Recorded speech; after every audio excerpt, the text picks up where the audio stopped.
Good morning all. जैसा कि मैं अपने लास्ट वीडियो में chromosome, DNA, gene and allele के बारे पहले ही डिस्कस कर चुकी हूँ और आज मैं जेनेटिक्स के सबसे बेसिक टॉपिक और सबसे इम्पॉर्टेंट टॉपिक को डिस्कस करूंगी, that is Mendel's law of inheritance. आज मैं कवर करूंगी मेंडल्स के मोनोहाइब्रिड क्रॉस को और डील करूंगी law of segregation and law of dominance को। जैसा कि हमें पता है मेंडल्स को हम फादर ऑफ जेनेटिक्स भी कहते हैं। मेंडल की एजुकेशनल प्रोफाइल कुछ इस तरह से रही कि उन्होंने स्कूलिंग कंप्लीट करने के बाद 2 इयर्स की पढ़ाई की फिलॉसफी में। उसके बाद उन्होंने मैथमेटिक्स में एडमिशन लिए। उसके बाद उनकी इंटरेस्ट प्लांट हाइब्रिडाइजेशन की तरफ बढ़ी। वो अपने इंटरेस्ट के अकॉर्डिंग अपने एक्सपेरिमेंट, अपने रिसर्च पी के प्लांट में कंडक्ट किए। उन्होंने अपने एक्सपेरिमेंट शुरू की 1856 में और 7 इयर्स तक अपने रिसर्च को कंटिन्यू रखे और उनकी रिसर्च कंप्लीट हुई 1863 में। फाइनली वो अपने रिजल्ट को पब्लिश किए 1865 में। उसके बाद मेंडल की डेथ 1884 में हुई। अनफॉर्चुनेटली अप टू 1900 मेंडल्स के रिसर्च को कोई रिकॉग्निशन नहीं मिली थी। Finally in 1900 3 different scientist, those are Hugo de Vries, Carl Correns and Erich von Tschermak, जो थे मेंडल्स के वर्क को रिडिस्कवर किए एंड फाइनली मेंडल्स के लॉज को रिकॉग्निशन मिली, जिन्हें आज हम मेंडल्स लॉ ऑफ इनहेरिटेंस कहते हैं। तो मेंडल ने अपने रिसर्च पी प्लांट पे की। उन्होंने पी प्लांट के 7 ऐसे कैरेक्टर को सिलेक्ट किए जो डिफरेंट थे डिफरेंट प्लांट्स में। सपोज किसी प्लांट की प्लांट हाइट टॉल थी तो कहीं ड्वार्फ थी, किसी प्लांट की फ्लावर कलर पर्पल थी तो कहीं वाइट थी, वहीं किसी प्लांट की पॉड की जो कलर थी वो ग्रीन थी तो कहीं येलो थी, किसी प्लांट की जो मटर की जो शेप थी वो राउंड थी तो कहीं रिंकल थी, किसी प्लांट में मटर की जो कलर थी वो येलो थी तो कहीं ग्रीन थी। इस तरह से वो 7 ऐसे कैरेक्टर को सिलेक्ट किए जो डिफरेंट थे डिफरेंट प्लांट में। ओके, यहाँ मेंडल ने एक वाइज डिसीजन ये ली कि उन्होंने अपने एक्सपेरिमेंट में एक टाइम पे एक कैरेक्टर को लेकर ही आगे बढ़े ताकि जो भी रिजल्ट आए उन्हें इंटरप्रेट करने में आसानी हो। फाइनली मेंडल ने एक कैरेक्टर को लेकर अपनी स्टडी आगे परफॉर्म की, जिन्हें हम मोनोहाइब्रिड क्रॉस भी कहते हैं। तो मेंडल ने क्या किया, एक टॉल प्लांट सेलेक्ट की और एक ड्वार्फ प्लांट सेलेक्ट किए और उन दोनों प्लांट को हाइब्रिडाइज करवाएं, उन दोनों प्लांट को मेटिंग करवाएं। ओके, मेंडल को पता थी कि पी प्लांट की जो फ्लावर्स होती है वो बाइसेक्सुअल फ्लावर होती है। इट मीन्स एक ही फ्लावर में male part and female part दोनों ही प्रेजेंट होते हैं। तो मेंडल ने क्या किया, एक प्लांट को मदर प्लांट माना और उन प्लांट में जितने भी फ्लावर्स थे सारे के सारे फ्लावर्स के मेल पार्ट को कट करके हटा दिए, जिन्हें हम इमैस्कुलेशन भी कहते हैं। उसके बाद जितने भी इमैस्कुलेटेड फ्लावर थी उन्हें बैग से कवर कर दिए ताकि कोई भी अनवांटेड मेल पार्ट आके इन फ्लावर्स को पॉलिनेट या हाइब्रिडाइज ना कर दे। उसके बाद मेंडल ने क्या किए, उन्होंने ड्वार्फ प्लांट के जितने भी मेल पार्ट थे जिन्हें हम पॉलन ग्रेन्स कहते हैं उन्हें कलेक्ट किए। उसके बाद उन्होंने फीमेल प्लांट की जितने भी फ्लावर्स थे जिन्हें बैग से कवर किए हुए थे उनके फ्लावर के स्टिग्मा में मेल पार्ट की डस्टिंग की। वहाँ स्टिग्मा से होते हुए जो पॉलन ग्रेन्स है, जो मेल पार्ट है, वो स्टाइल से होते हुए ओवरी में पहुंचेंगे, जहाँ ओवरी में वो पॉलन ग्रेन्स ओव्यूल के साथ फर्टिलाइज करेंगे and finally seed and fruit की प्रोडक्शन होगी।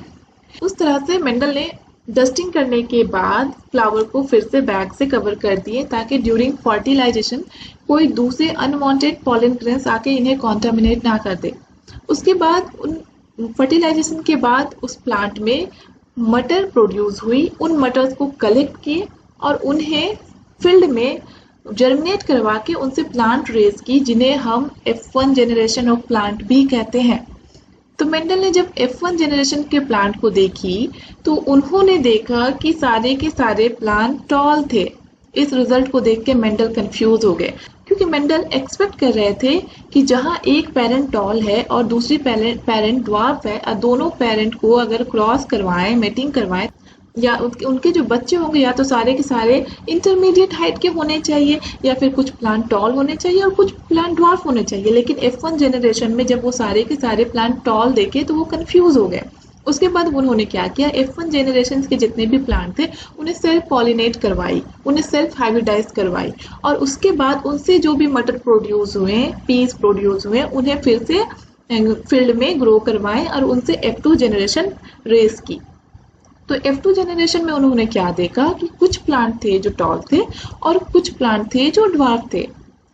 ये रिजल्ट देख करके मेंडल जो है उनके कुछ कॉन्सेप्ट क्लियर होने लगे, और उसके बाद उन्होंने अपने इस एक्सपेरिमेंट से, अपने मोनोहाइब्रिड क्रॉस के एक्सपेरिमेंट से law of dominance and law of segregation को फॉर्मुलेट की।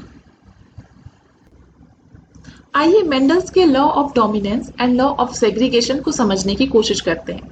जब मेंडल ने टॉल प्लांट को ड्वार्फ प्लांट से क्रॉस करवाई तो उन्होंने F1 जनरेशन में सारे के सारे प्लांट टॉल पाए, और जब उन्होंने F1 जनरेशन के प्लांट को सेल्फ हाइब्रिडाइज करवाई और उनसे F2 जनरेशन रेस किए तो उन्होंने देखा कि कुछ प्लांट टॉल है और कुछ प्लांट ड्वार्फ है। जब इस तरह के रिजल्ट वो पाए तो वो अपने रिजल्ट को एनालाइज किए और फिर कुछ स्टेटमेंट्स दिए। उनके अकॉर्डिंग जो प्लांट टॉल है उसमें एक फैक्टर प्रेजेंट है जिसकी वजह से वो टॉल है, उसी तरह जो प्लांट ड्वार्फ है उसमें एक फैक्टर प्रेजेंट है जिसकी वजह से वो ड्वार्फ है। मेंडल ने फिर अपनी दूसरी स्टेटमेंट में ये बात बोली कि ये जो फैक्टर प्रेजेंट है पी प्लांट पे वो सिंगल नहीं प्रेजेंट है बल्कि पेयर में प्रेजेंट है, like this and like this. तो जिस चीज को मेंडल फैक्टर कह रहे थे उसे आज हम जीन कहते हैं, और जिस तरह मेंडल ने कहा कि फैक्टर पेयर में प्रेजेंट होता है उसी तरह हम जानते हैं कि जीन भी हमेशा पेयर में प्रेजेंट होता है। एक जीन की 2 कॉपी प्रेजेंट होती है एक इंडिविजुअल में हमेशा, जैसे कि यहाँ देख सकते हैं इमेज में। तो जब मेंडल ने 2 कॉन्ट्रास्टिंग ट्रेट वाले प्योर लाइन प्लांट को हाइब्रिडाइज करवाई, प्योर लाइन इट मीन्स जो पेयर ऑफ जीन या पेयर ऑफ फैक्टर प्लांट के हाइट को कंट्रोल कर रहे हैं वो प्योर है, एक दूसरे के बिल्कुल सिमिलर है और होमोजाइगस कंडीशन में है। अगर इस तरह के कंडीशन में रहेंगे तो इस प्लांट के जितने भी गैमेट्स बनेंगे, गैमेट्स मीन्स ओव्यूल या पॉलन ग्रेन्स बनेंगे, सारे के सारे पॉलन ग्रेन्स इस जीन के रिस्पेक्ट में सिमिलर होंगे। सारे के सारे गैमेट्स जो होंगे कंटेन किए होंगे कैपिटल ए एलील, या इसे फैक्टर भी कह सकते हैं। इस गैमेट्स में 7 नंबर ऑफ क्रोमोसोम्स होंगे, जैसा कि हमें पता है कि पी प्लांट में 14 नंबर ऑफ क्रोमोसोम्स होते हैं। इसके हर एक सेल में 14 नंबर ऑफ क्रोमोसोम्स होंगे, लेकिन जो उसके गैमेट सेल्स होंगे उसमें 7 नंबर ऑफ क्रोमोसोम्स होते हैं, जस्ट उसके हाफ, और उसमें कैपिटल ए जीन या कैपिटल ए एलील प्रेजेंट है। सारे के सारे गैमेट्स जो बनेंगे सारे इस तरह के गैमेट्स बनेंगे टॉल प्लांट में। उसी तरह जो ड्वार्फ प्लांट है वो भी प्योर लाइन प्लांट है, उसके भी दोनों पेयर ऑफ फैक्टर जो है, पेयर ऑफ जीन या एलील एक दूसरे से बिल्कुल सिमिलर है, होमोजाइगस कंडीशन में है, तो उसके भी जितने भी टाइप गैमेट्स बनेंगे सारे के सारे एक टाइप के होंगे and small A allele contain किए हुए होंगे। तो जब मेंडल ने टॉल एंड ड्वार्फ प्लांट को क्रॉस करवाई, इट मीन्स ए गैमेट इस गैमेट के साथ फ्यूज हुई और फर्टिलाइज की और पी प्रोड्यूस की, और उसे जब हम रेस किए F1 जनरेशन के प्लांट को देखें तो सारे के सारे प्लांट टॉल थे। तो मेंडल यहाँ एज्यूम किए चूंकि एक फैक्टर जो उसके टॉल पेरेंट से आई होगी और दूसरे फैक्टर उसके ड्वार्फ पेरेंट से आई होगी, वो दोनों ही फैक्टर एक दूसरे से डिसिमिलर है। लेकिन F1 जनरेशन में जो फैक्टर अपने आप को एक्सप्रेस की और ट्रेड शो की, एक्सप्रेस मीन्स ये जो फैक्टर है, ये जो एलील है, ये मैसेंजर आरएनए बनाई और मैसेंजर आरएनए से प्रोटीन बनाई और ये प्रोटीन प्लांट के हाइट को बढ़ाया, इट मीन्स एक्सप्रेशन, इसे हम एक्सप्रेशन कहेंगे। तो जो एलील या जो फैक्टर अपने आप को एक्सप्रेस की F1 जनरेशन में उन्हें हम डोमिनेंट एलील कहेंगे या डोमिनेंट फैक्टर कहेंगे, और वहीं जो एलील या जो फैक्टर अपने आप को एक्सप्रेस नहीं कर पाए उन्हें हम रेसेसिव फैक्टर कहेंगे। तो यहाँ पे आकर मेंडल ने अपनी फर्स्ट लॉ ऑफ डोमिनेंस को फॉर्मुलेट की। लॉ ऑफ डोमिनेंस के according when 2 dissimilar factor or different allele of a gene present at a locus, then one allele dominates on other. Okay, इसलिए हम F1 जनरेशन में 2 character में से सिर्फ एक ही कैरेक्टर को देख पा रहे हैं क्योंकि वो कैरेक्टर डोमिनेट कर गया है दूसरे कैरेक्टर पे। और जो डोमिनेट कर गया है उस कैरेक्टर को हम डोमिनेंट ट्रेट कहेंगे और दूसरे कैरेक्टर को रेसेसिव ट्रेट कहेंगे। ओके, तो ये हो गई लॉ ऑफ डोमिनेंस। अब लॉ ऑफ सेग्रीगेशन में मेंडल्स ने क्या देखा, मेंडल ने जब देखा कि F1 जनरेशन के प्लांट को जब वो सेल्फ हाइब्रिडाइज करवाएं, इट मीन्स F1 जनरेशन में जो प्लांट है, जो एलील है, वो डिसिमिलर है, एक दूसरे से सिमिलर नहीं है, ये हेटेरोजाइगस कंडीशन में है और इसके जितने भी गैमेट्स बनेंगे वो दो तरह के होंगे। एक गैमेट में कैपिटल ए एलील प्रेजेंट होंगे, दूसरे गैमेट में स्मॉल ए एलील प्रेजेंट होंगे। सो इस F1 जनरेशन के प्लांट में जितने भी फीमेल गैमेट्स बने या मेल गैमेट्स बने, दोनों ही गैमेट्स दो तरह के बनेंगे, capital A small A types के गैमेट और इसी तरह capital A small A types के गैमेट। चूंकि हम F1 जनरेशन के प्लांट को सेल्फ हाइब्रिडाइज करवाए हैं, सेल्फ पॉलिनेट करवाए हैं, तो दोनों तरह के गैमेट्स को अब इंडिपेंडेंटली ये किसी भी गैमेट्स को फर्टिलाइज कर सकता है। कैपिटल ए ये दोनों को फर्टिलाइज कर सकती है और स्मॉल ए वाले गैमेट्स भी ये दोनों तरह के गैमेट्स को फर्टिलाइज कर सकती है। और अगर इक्वल चांस के थ्रू ये दोनों एक दूसरे को फर्टिलाइज करेंगे तो F2 जनरेशन में जब जितने भी प्लांट्स आएंगे उसमें 4 तरह के जेनेटिक मेकअप वाले इंडिविजुअल प्रोड्यूस होंगे। तो F2 जनरेशन में मेंडल ने जब देखा कि tall plant and dwarf plant दोनों ही प्रेजेंट है तो उन्होंने लॉ ऑफ सेग्रीगेशन को फॉर्मुलेट की। लॉ ऑफ सेग्रीगेशन के अकॉर्डिंग F1 जनरेशन में हालांकि एक ही फैक्टर है जो अपने आप को एक्सप्रेस किया है और अपना ट्रेट शो किया है, लेकिन जो दूसरे फैक्टर प्रेजेंट है वो ऐसा नहीं है कि लॉस्ट हो गई या फिर ब्लेंड हो गई पहले फैक्टर के साथ, बल्कि वो प्रेजेंट है और रेसेसिव कंडीशन में प्रेजेंट है।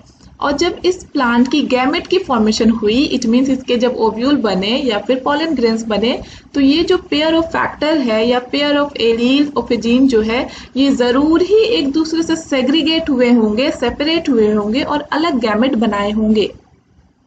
तभी तो अलग गैमेट बनने के बाद F2 जनरेशन में वो ट्रेट हम देख पाए हैं, ड्वार्फ ट्रेट हम देख पाए हैं। तो लॉ ऑफ सेग्रीगेशन के according during formation of gametes, during formations of ovule or pollen grains, the pair of factor or pair of alleles of a gene must be segregated or separated into separate gametes. Segregate means separate होना, अलग होना. So pair of alleles must be separated into separate gametes and each gamete carries only one allele at a time. तो Mendel's के law of segregation के according जब gametes की formation होनी होती है तो जो पेयर ऑफ एलील होंगे वो एक दूसरे से सेपरेट होंगे और अलग गैमेट्स बनाएंगे। एक गैमेट्स में एक टाइम पे जीन के एक ही कॉपी प्रेजेंट हो सकती है, एक ही एलील प्रेजेंट हो सकती है जो एक ट्रेट गवर्न करेगा। कभी ऐसा नहीं होगा कि एक गैमेट्स पे एक ट्रेट को गवर्न करने वाले दो एलील प्रेजेंट होंगे या दो फैक्टर प्रेजेंट होंगे। अगर ऐसा होता है तो वो एबनॉर्मलिटीज क्रिएट करेगी, वो जेनेटिक डिसऑर्डर क्रिएट करेगी। ओके, तो ये थे लॉ ऑफ सेग्रीगेशन। ओके, अब पन्नेट स्क्वायर क्या होती है इसे समझते हैं। जब मेंडल्स ने मोनोहाइब्रिड क्रॉस के बाद dihybrid cross and try hybrid cross perform की तो उन्होंने देखा कि नंबर ऑफ गैमेट फॉर्मेशन में और उन गैमेट से कितने नंबर ऑफ प्लांट्स जनरेट होंगे, इन्हें एज्यूम करने में कंफ्यूजन होती है। तभी रेजिनाल्ड सी पनेट मेंडल को सजेस्ट किए कि एक पनेट स्क्वायर क्रिएट करते हैं और जितने भी गैमेट्स मेल पेरेंट से बनेगी उन्हें एक साइड रखेंगे और जितने भी गैमेट्स फीमेल पेरेंट से बनेगी उन्हें दूसरे साइड रखेंगे और इस तरह से हम देख सकेंगे कि दो गैमेट्स के मिलने से कितने तरह के जेनेटिक मेकअप वाले प्लांट प्रोड्यूस होंगे, जिसे हम पनेट स्क्वायर कहते हैं। मेंडल ने अपने मोनोहाइब्रिड क्रॉस से पनेट स्क्वायर क्रिएट की और उन्होंने दो तरह के फीचर वाले रेशियो क्रिएट किए, एक phenotypic ratio and genotypic ratio. उन्होंने कहा कि फिनोटिपिक रेशियो वो होंगे जो फिजिकल अपीयरेंस होंगे प्लांट के। वो अपने एक्सपेरिमेंट में मोनोहाइब्रिड क्रॉस के F2 जनरेशन में देखे कि उनके जितने भी प्लांट थे उनके 3 रेशियो प्लांट्स जो थे वो टॉल थे और 1 रेशियो ही प्लांट का था जो ड्वार्फ था। तो उन्होंने अपने फिनोटिपिक रेशियो में 3:1 रेशियो के रिजल्ट पाए। और वहीं अगर जीनोटिपिक रेशियो कहेंगे, जीनोटिपिक रेशियो मीन्स वैसे फैक्टर जिसे हम देख नहीं सकते जो सेल के अंदर प्रेजेंट है, जो जेनेटिक फैक्टर है, तो जीनोटिपिक रेशियो क्या हो गई, ये 1 हो गई, ये 2 हो गई एंड ये 1 हो गई। तो उन्होंने मेंडल ने अपने मोनोहाइब्रिड क्रॉस में phenotypic ratio 3:1 and genotypic ratio 1:2:1 पाए। मेंडल ने अपने एक्सपेरिमेंट पी प्लांट पे किए और पी प्लांट के रिकॉर्डिंग उन्होंने लॉ ऑफ डोमिनेंस को फॉर्मुलेट किया। लेकिन जब आज हम लॉ ऑफ डोमिनेंस को किसी दूसरे स्पीसीज में अप्लाई करते हैं तो कुछ कुछ एक्सेप्शन देखने को मिलते हैं। लाइक स्नैपड्रैगन प्लांट जो है उनमें हमें 2 तरह के वेरिएंट्स देखने को मिलते हैं। कुछ प्लांट होते हैं जो रेड कलर के फ्लावर कंटेन करते हैं और कुछ प्लांट होते हैं जो व्हाइट कलर के फ्लावर कंटेन करते हैं। तो जब हम रेड फ्लावर वाले प्लांट को व्हाइट फ्लावर वाले प्लांट से हाइब्रिडाइज करवाएं, मेटिंग करवाएं, तो F1 जनरेशन में लॉ ऑफ डोमिनेंस के अकॉर्डिंग हमें रेड कलर के फ्लावर मिलने चाहिए थे, लेकिन F1 जनरेशन में पिंक कलर के फ्लावर हमें मिलते हैं लाइक दिस। तो ये लॉ ऑफ डोमिनेंस को वायोलेट करता है। ये जो डोमिनेंट जीन है ये अपने आप को पार्शियली एक्सप्रेस कर रहा है, इनकम्प्लीट डोमिनेंस शो कर रहा है, कंप्लीट डोमिनेंस शो नहीं कर पा रहा है, जिसकी वजह से जो प्रोटीन प्रोड्यूस हो रही है वो प्लांट के फ्लावर में पिंक कलर ही प्रोड्यूस कर पा रहे हैं।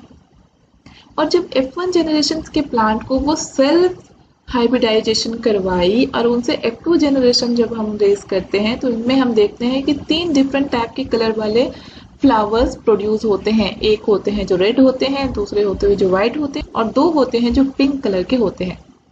तो मेंडल ने देखा कि इनकम्प्लीट डोमिनेंस जो है वो एक्सेप्शन है लॉ ऑफ डोमिनेंस की। F2 जनरेशन में जो फिनोटिपिक रेशियो है और जीनोटिपिक रेशियो है दोनों ही 1:2:1 में आती है। दूसरी एक्सेप्शन हम क्या देखते हैं लॉ ऑफ डोमिनेंस की, ह्यूमन ब्लड टाइप, जिसे हम को डोमिनेंस भी कहते हैं। को डोमिनेंस क्या हो गया, मतलब साथ साथ एक्सप्रेस करना, आप इसके नाम से समझ सकते हो। तो को डोमिनेंस में क्या होता है, जो ह्यूमन की जो ब्लड टाइप होती है वो एक जीन से गवर्न होती है, ओके, सिंगल जीन से। और सिंगल जीन के 3 वेरिएंट्स देखने को मिलते हैं ह्यूमन पॉपुलेशन में। 3 वेरिएंट्स में 3 फैक्टर या 3 एलील, जिसे हम कहेंगे capital A, capital B and small आई।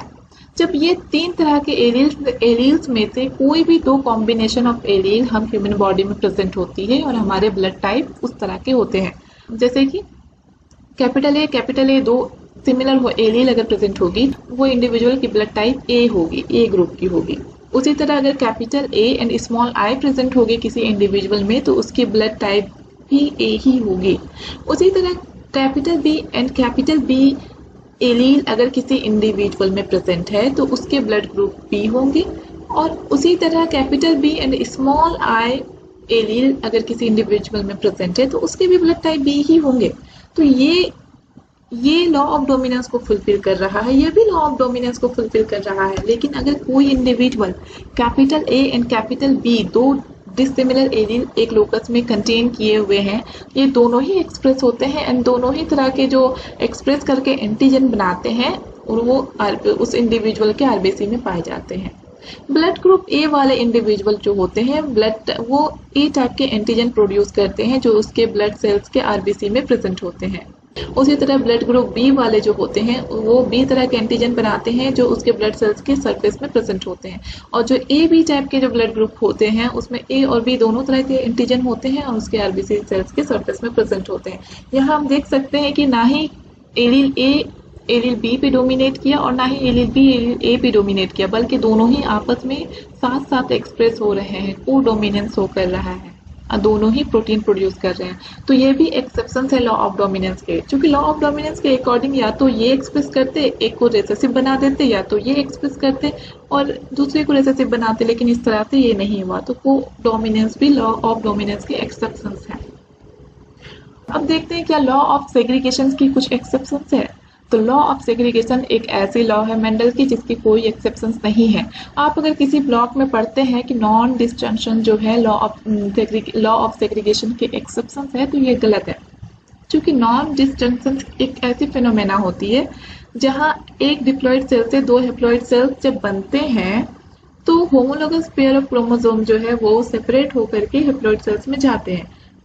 तो जब एक सेल से 2 सेल बनने की प्रोसेस हो रही होती है तो होमोलोगस क्रोमोसोम एक दूसरे से सेपरेट होते हैं।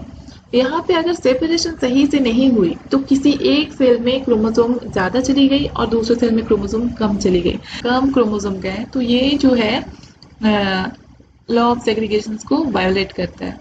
लेकिन अगर इस तरह के गैमेट बनते हैं तो ये जेनेटिक डिसऑर्डर क्रिएट करते हैं, जेनेटिक एबनॉर्मेलिटीज क्रिएट करते हैं, तो ये तो एक्सेप्शन नहीं हो सकते ना।